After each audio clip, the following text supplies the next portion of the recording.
Oh, welcome back. Accommodation and registration problems persisting at various tertiary institutions around the country. Of course, we've been reporting on Wits, haven't we? Well, now, the Deputy Vice-Chancellor of Cape Peninsula University of Technology down in the Western Cape says the institution has been working closely with their SRC, that's their Student Representative Council, to ensure they address the issues that are faced by the students. At least 50 students have been camping out at a multi-purpose hall on one of the campuses. Well, luckily we have eNCA reporter Heidi Giokos down in Cape Town for us, keeping an eye on what's happening on the ground. Let's go over to her in our Cape Town studios. Hello to you, Heidi. So why is this all happening if the university is saying that they're working closely with everyone? How did we get to this point?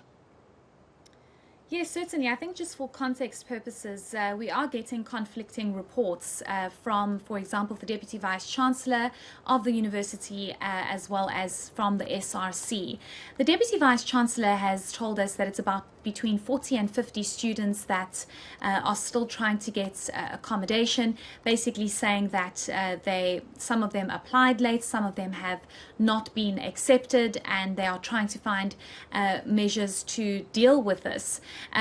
It's rather unfortunate, Gareth, that we were unable to, for example, go to these facilities where these students are alleged to be sleeping, and we have so far seen pictures where some of them are even sleeping in corridors, but we of course were denied access by security because we're not allowed to be in that vicinity. It was just a talk that was happening today, and we just took the opportunity to speak to the Deputy Vice-Chancellor and the SRC. But what we have been told by the Deputy Vice-Chancellor is that they are aware of the situation.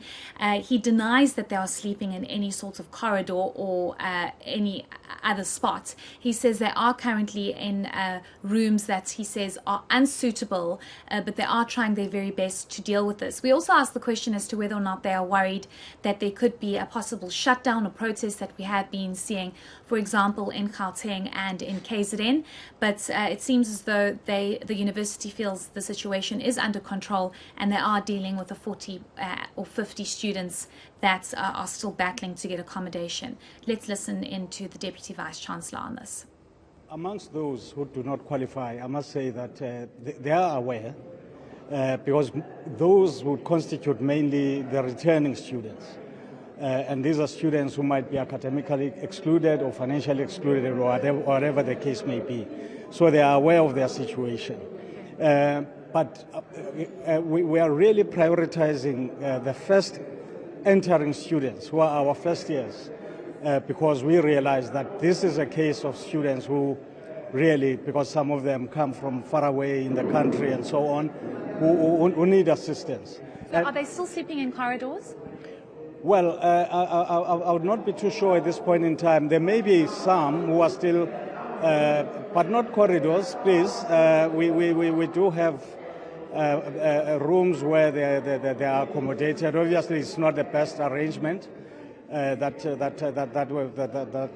is being used for that purpose. Yes, but we do have a few. As I was saying, the number is ever decreasing.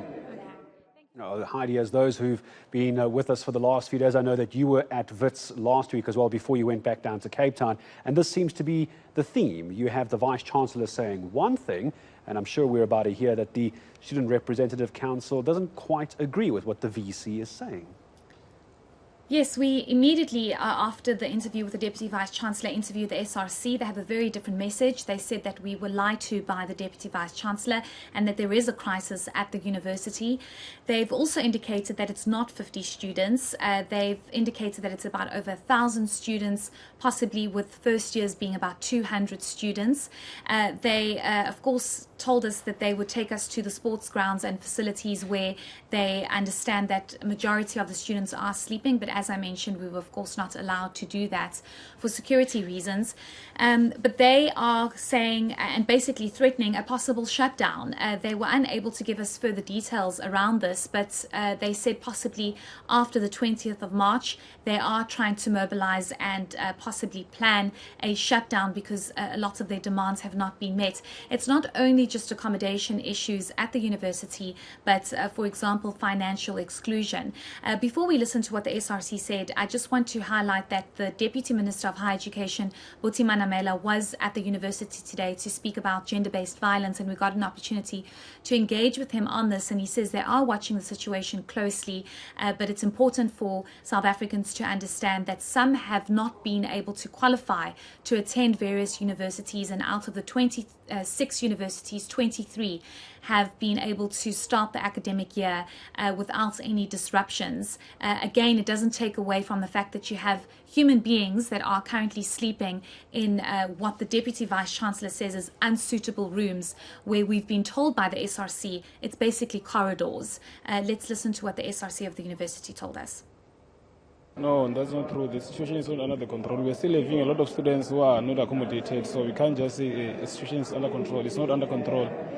We are still having a lot of students who are actually at the student center and the sports hall. Students are sleeping outside there. So the Deputy Vice-Chancellor just said that they have been accommodated in rooms, not the most suitable rooms, but they aren't sleeping in corridors. Are you telling me that's not the case? I can take you now to the sports hall now. There are students who are sleeping at sports hall. There are students who are sleeping at the conference room here, student center. They've been here for more than 4 weeks, 3 weeks. They've been sleeping there. They don't have accommodation. In my room now, as I'm speaking now, I've got 4 students who are sleeping there. I'm sleeping with my friend. I'm not staying in my room now.